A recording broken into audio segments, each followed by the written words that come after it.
دنیا میں بھی اللہ اجر دیتے ہیں، اس کا صلہ دیتے ہیں، اور آخرت میں بھی دیتے ہیں۔ بعض لوگ تو اللہ معاف کرے، والدین کا تو درجہ اپنی جگہ، لیکن صحابہ کا درجہ کتنا اونچا ہے۔ یہ فتنے کا دور ہے، اس لیے عرض کر رہا ہوں کہ یہ فتنے کا دور ہے۔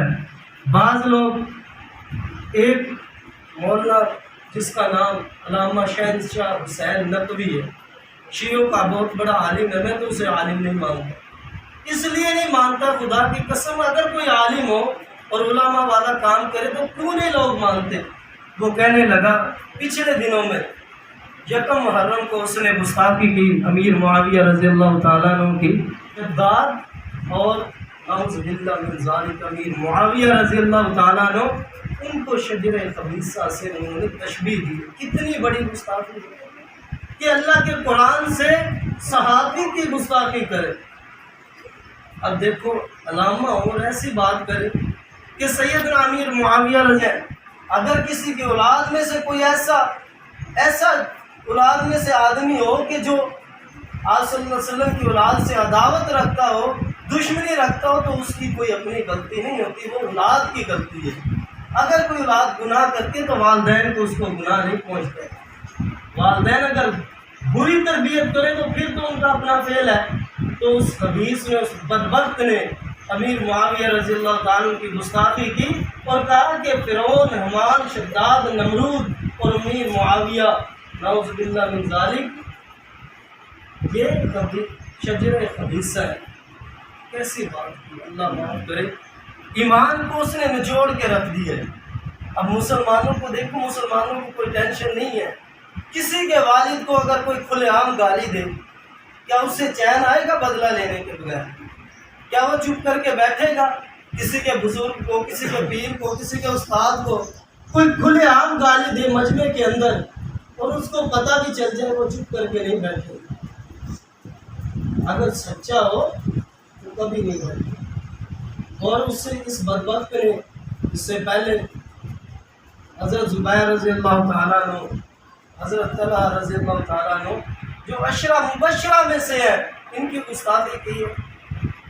لوگ اس حد تک گر چکے ہیں کہ صحابہ کو بھی معاف نہیں کرتے۔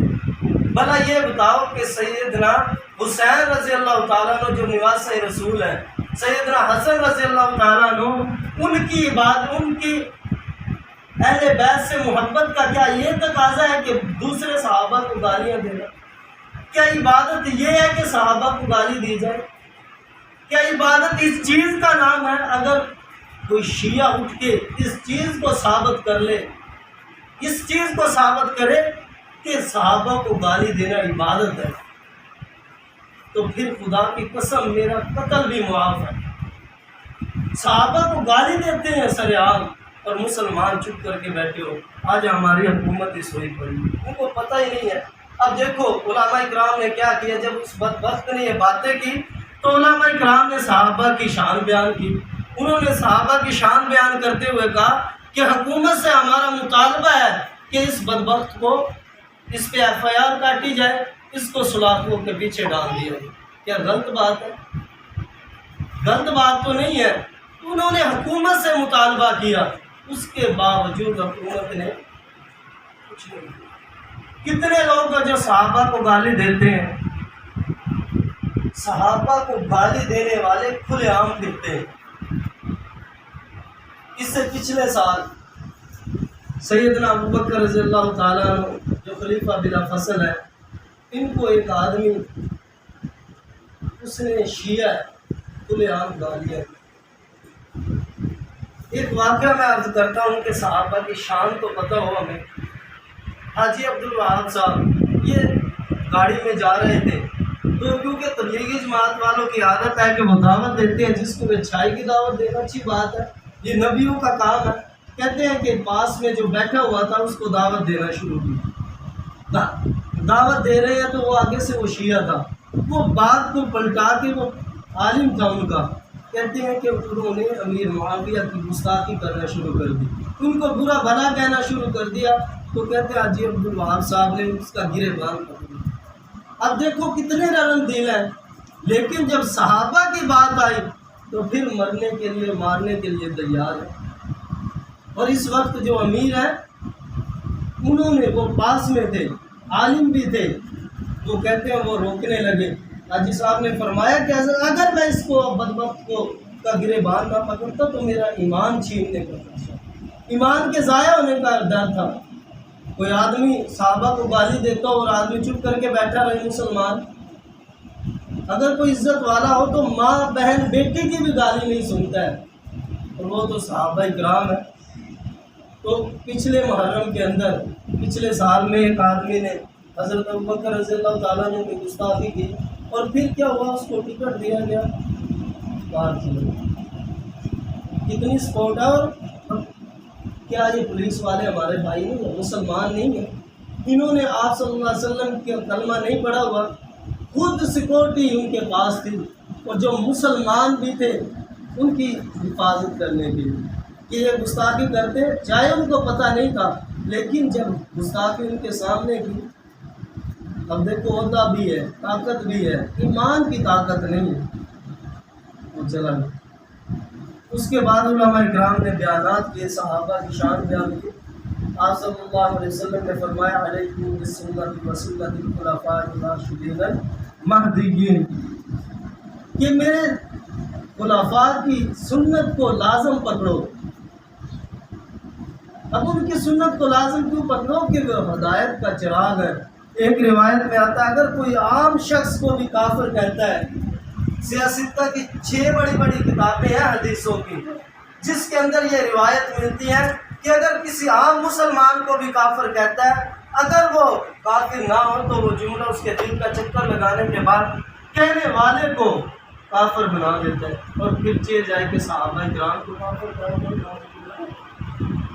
تو میرے عزیز بھائیوں، تبلیغ کا کام برحق ہے، صحابہ کا دفاع بھی برحق ہے، آپ صلی اللہ علیہ وسلم کی ناموس کی حفاظت کرنا بھی برحق ہے۔ صحابہ اکرام کے بارے میں تو خود آپ صلی اللہ علیہ وسلم نے دفاع کی ہے، اللہ نے خود دفاع کی ہے۔ سورہ بقرہ کے شروع میں کافروں سے جب مسلمانوں نے کہا کہ تم بھی کلمہ پڑھ لو، تو انہوں نے آگے سے کہا کہ بھلا ہم ان بدبختوں کی طرح کلمہ پڑھ لیں، ان بے وقوفوں کی طرح؟ تو اللہ نے آگے سے جواب دیا، فرمایا کہ جو صحابہ کو برا بھلا کہتا ہے، جو صحابہ کو بے وقوف کہتا ہے، اصل میں وہی بے وقوف ہے۔ اب دیکھو، جو صحابہ کو گالی دے اس کو جواب دینا تو اللہ کی سنت ہے۔ قرآن اٹھاؤ، سورہ بقرہ کے شروع میں پڑھو، یہ آیتیں ملتی ہیں۔ بہرحال صحابہ اکرام کی عزت کرنی چاہیے، وہ ہمارے یہ ایمان کا حصہ ہے، وہ ہمارے لیے حجت ہے، وہ ہمارے لیے رہبر اور رہنما ہے، وہی ہمارے بڑے ہیں۔ صحابہ کو اگر درمیان سے نکال دیں تو ہمارے پاس نہ قرآن محفوظ ہے، نہ حدیثیں محفوظ ہیں، نہ اللہ کا کلی دین محفوظ ہے۔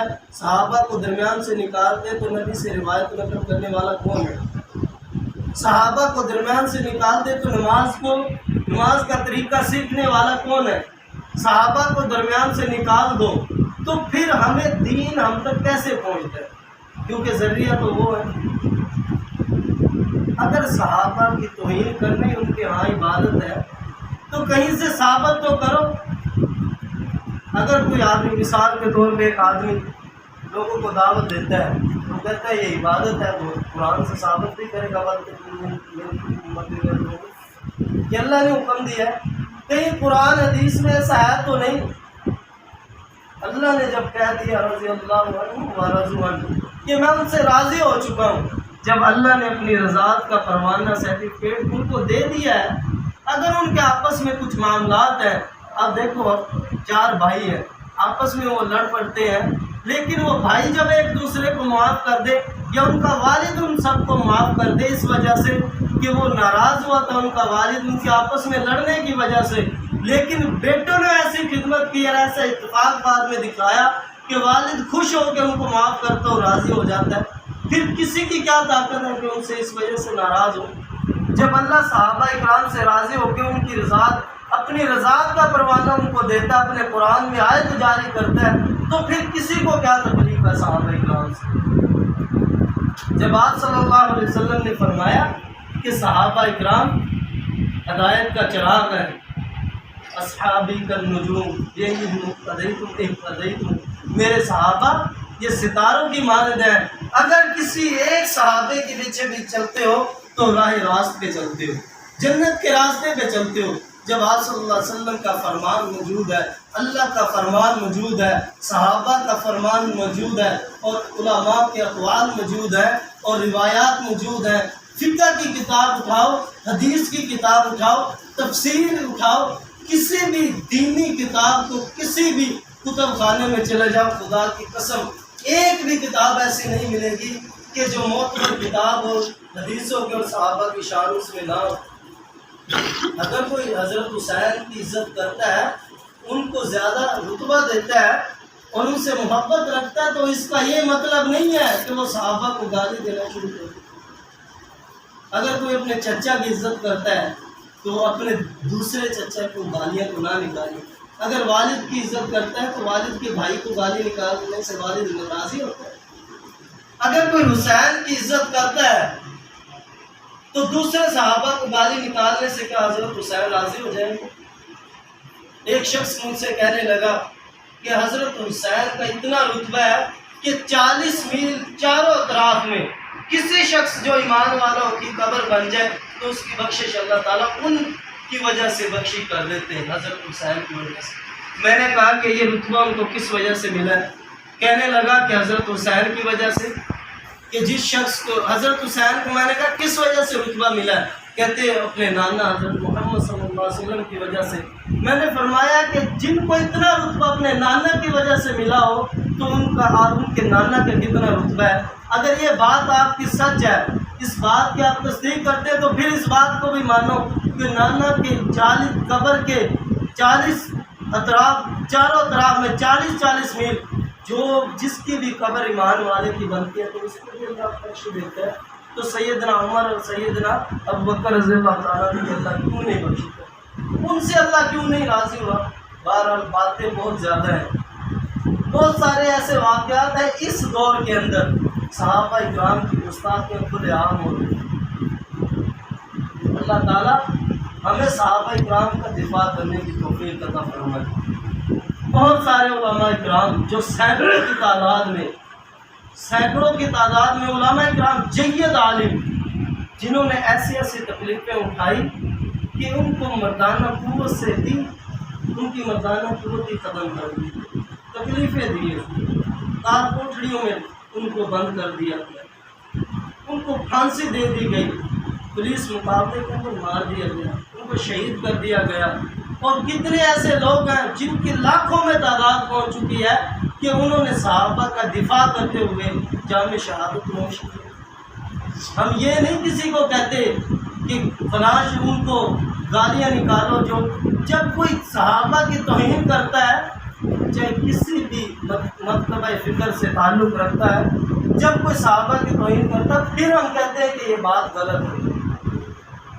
اللہ رب العزت ہم کو صحیح معنی میں صحابہ کرام کی عزت کی، ناموس کا دفاع کرنے کی توفیق عطا فرمائے۔